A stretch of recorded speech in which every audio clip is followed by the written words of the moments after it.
Hello and happy Sunday. Also, Merry Yule. Welcome back to Witches of the Moon. I'm Eva Maria, your Sunday co-host, and today I'm going to talk a little bit about Yule, which has been our topic this week. Yule is the winter solstice, as our other hosts and co-hosts have obviously mentioned, and I'm sure they've really gone into that quite a bit. I hope I don't repeat any concepts that they've touched upon. Unfortunately, this week I was not able to watch the videos of others. Things have been hectic at work and at home with the holidays, but so yes, we're talking about Yule, the winter solstice. Personally, I observe both Yule and Christmas. For me, I see the pagan roots of Christmas. They kind of, I see that more in Christmas. I observe it more from a pagan, sort of old-fashioned, almost Victorian kind of perspective, if that makes sense. Let me backtrack a little bit. Yule for me is more of a quiet observance. That's more like my personal time as a solitary practitioner to honor and observe, the turn of the wheel, the shortest day, the longest night.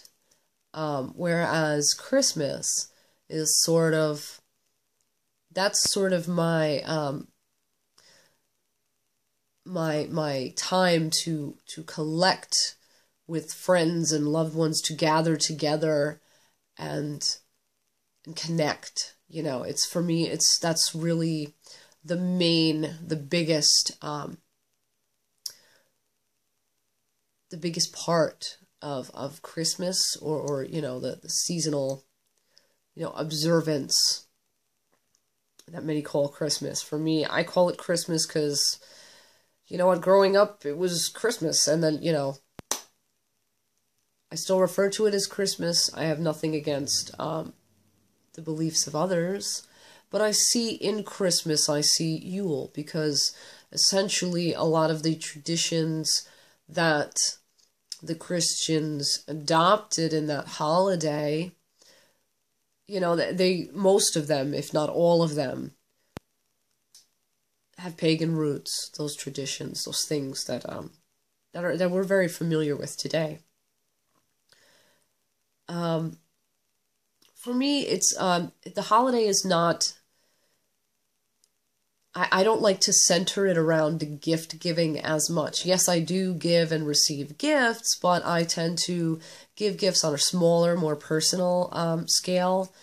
And the reason I do that is that I believe that it shouldn't be about, a price tag. It shouldn't be about shopping or commercialized whatever. If you're going to give somebody something because you thought of them, that thing, it should be something you really put some thought into. I mean, you can buy it. I'm not saying I don't buy gifts, but I tend to really focus more on what is it, not how much did it cost or how will it be received in terms of monetary value. I don't focus on that at all. And I keep the gifts on the smaller, less expensive side for a few reasons. Number one, I feel that if you constantly give very big, expensive gifts, eventually you're sort of obligating yourself, because people are going to come to expect that every year from you, and then, you're kind of trapped into that. Also, I feel that, the novelty wears off. But also, I feel that giving really big gifts sometimes can make people feel uncomfortable, because they feel almost like they need to reciprocate on that level.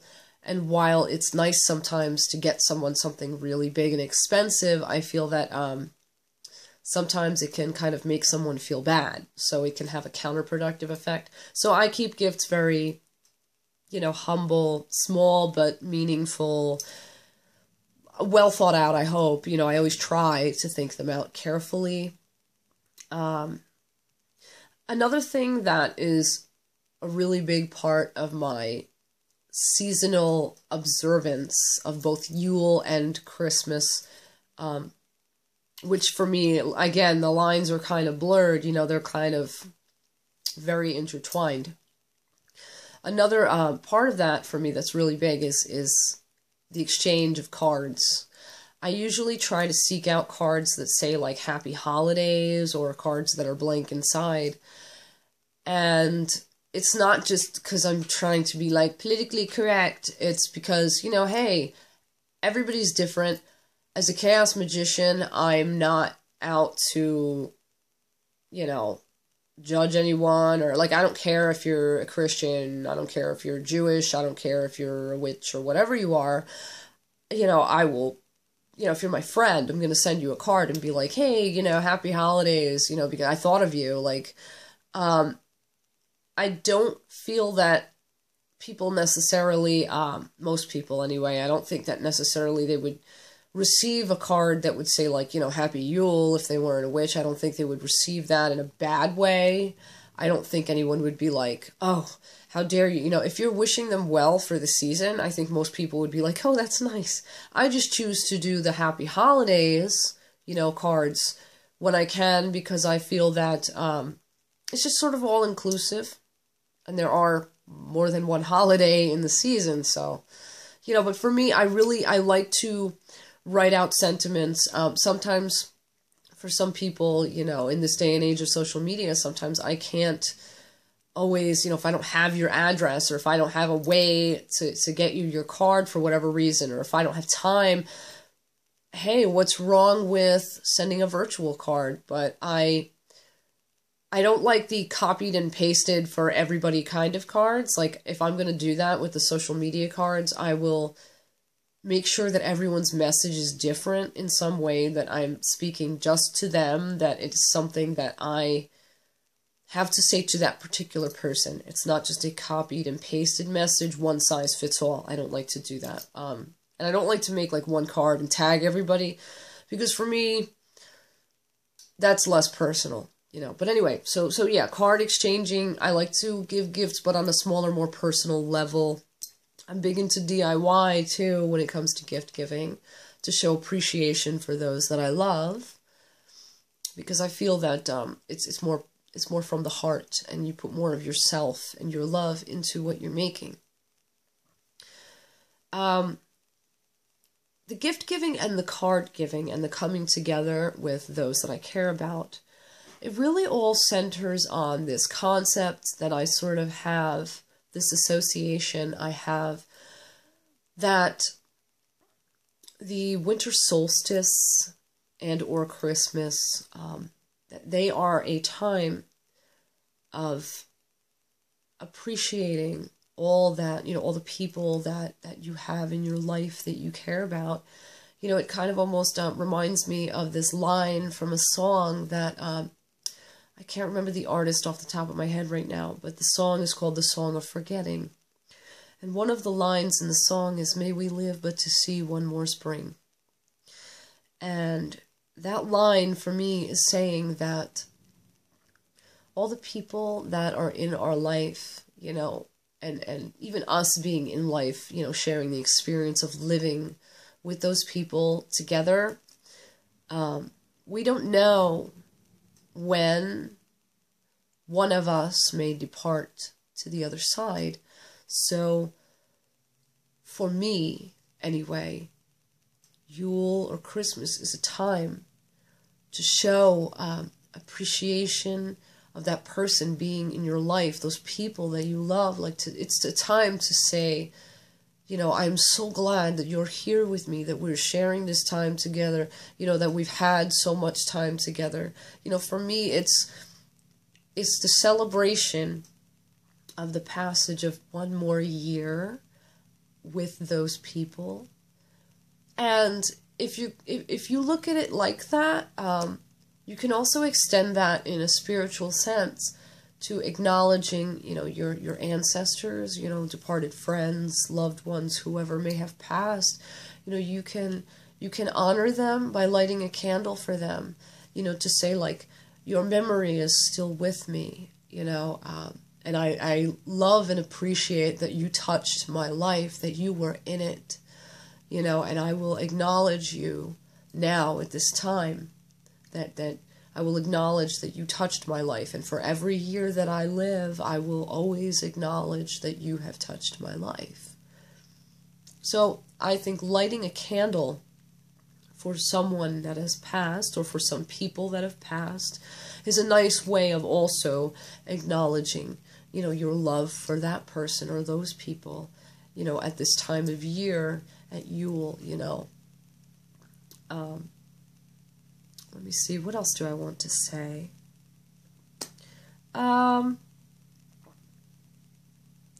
There's a book that I have. It's called Celestially Auspicious Occasions, Seasons, Cycles, and Celebrations by Donna Hennes. This is the cover.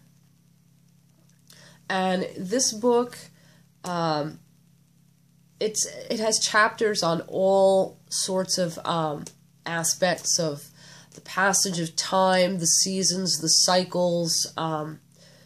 It's just a really awesome book. If you can get this book, I recommend that you maybe look into getting this book. And I want to read a few very brief passages from the section on the winter solstice, because I think that they can add to what I'm trying to say here. The first passage is thus: "It is on the winter solstice, the day when the light begins to lengthen and regain power, that the archetypal Great Mother gave birth to the sun, who is her son." And I know that I'm reading this to you, but when it says she gave birth to the sun, it is spelled S-U-N, who is her son, S-O-N. The great Egyptian mother goddess Isis gave birth to Horus, the sun god, on the winter solstice. On the same day, Leto gave birth to the bright, shining Apollo, and Demeter, the great mother earth goddess, bore Dionysus. In Rome, the shortest day was also the birthday of the invincible sun, as well as that of Mithra, the Persian god of light and guardian against evil. Christ, too, is a luminous sun, S-O-N, the latest descendant of the ancient matriarchal mystery of the nativity of the Son/Son, spelled S-U-N/S-O-N. Since the Gospels do not mention the exact date of his birth, it was not celebrated by the early Church. It seems clear that when the Church in the 4th century A.D. adopted December 25th as his birthday, it was in order to transfer the heathen devotions honoring the birth of the Son, the S-U-N, to he who is called the Son, S-U-N, of righteousness. So that's the first little bit there. And I think that's interesting to note that in many cultures, this is speaking about December 25th. And now we are, this is December 21st, the winter solstice. But the concept, what we are celebrating between the 21st and the 25th, it is essentially, there's a common root, and also, you see these commonalities between all these paths and beliefs, this birth of the sun, and I think that's something of note to consider, in your meditations on the rising of the light on this day.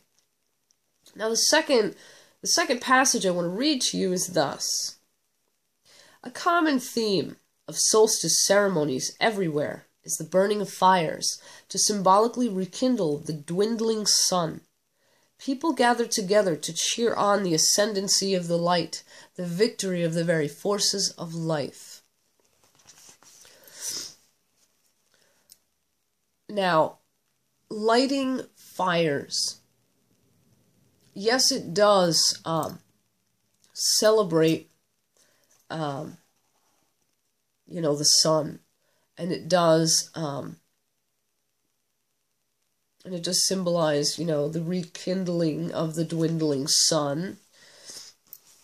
But also, in a sense, if you consider that Yule, its night is the longest night of the year, to light a fire on this night is in a sense,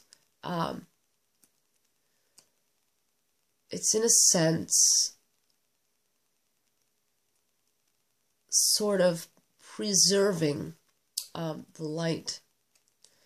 It is,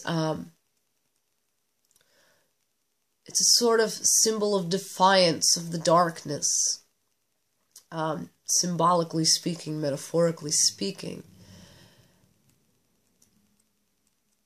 And I think if you meditate on that concept, I think there is a lot of depth there to keep the home fire burning, in a sense, until the sun returns the next day. Next, I'd like to read this passage. Throughout northern Europe, where the weather is more severe, the solstice fires were lit indoors. The Yule log and colored light decorations that are today emblematic of Christmas are the same as were once lit in honor of Sulis, Sol, Sanna, the old goddess of the sun. In Sweden, Santa Lucia, Saint Lucy, Saint Light is observed on December 13th, the date of the winter solstice on the old Julian calendar. Young girls dressed in white nightgowns with crowns of lit candles in their hair parade the streets at dawn, waking people with coffee and fresh-baked cakes in the spiral shape of the many-spoked sun wheel.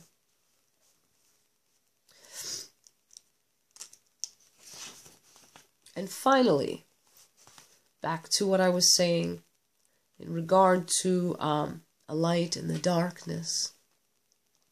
This passage elaborates on that.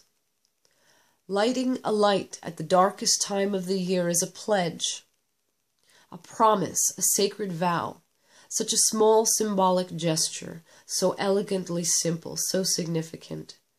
Each tentative flicker of each tiny flame is a reminder of the fragility and pulsating persistence of the life force. Each spark a signal flare of faith. And what that faith is in the return of the sun. The sun has not left us forever. The sun will rise again. The sun will rise again. Not just in the literal sense, but if you think of all these cultures with these gods of light, gods of the S-U-N, these S-O-Ns of the S-U-N, you know what I mean? These suns that are the sun. When you think about the fact that the sun will rise tomorrow, these shining great deities, they will not leave us. They are with us. They will, be there. That's pretty deep. So, okay. I've talked a little bit about this topic. I've shared with you my sort of view of the holiday. Shared with you some passages from this nice book. There are many things you can do on this day. I mean, the sky is pretty much the limit, I think it's very personal to each one of us. In our very varied paths, in our very personal beliefs and perceptions, how we will view Yule and or Christmas, or even just this season, And I think the most important thing is that whatever you choose to do to honor this time of year, I believe, make it personal, make it matter. And don't let yourself get sucked into either community or societal sort of expectations, you know, in a greater sense. You should really don't worry about none of that whatever that pressure that sometimes, you know, external sources will sort of put on you to celebrate things in a certain way or to see things a certain way. You should really be focused on you and yours, I think. Or I just said should, and I shouldn't do that. You might want to really focus on you and yours, is what I wanted to say. And another thing, one last thought, being that this is the longest night of the year.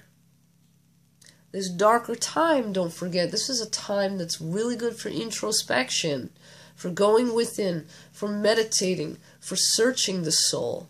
You know, it is, think of winter, okay? Winter is this cold time, and we huddle indoors, you know, we turn in. And symbolically, I can see that in the winter is a sort of season where you sort of go into yourself too. And you kind of can make some really, really valuable, valid, amazing discoveries, you know, when, or if you do, turn inward, really, like, you know, look in. So that's something you might want to do as well. I hope I didn't ramble in this video, and I hope I've given you some food for thought. I hope I haven't repeated really the kinds of things that the other hosts and co-hosts have gone over already. I wish you all a very merry, very awesome Yule.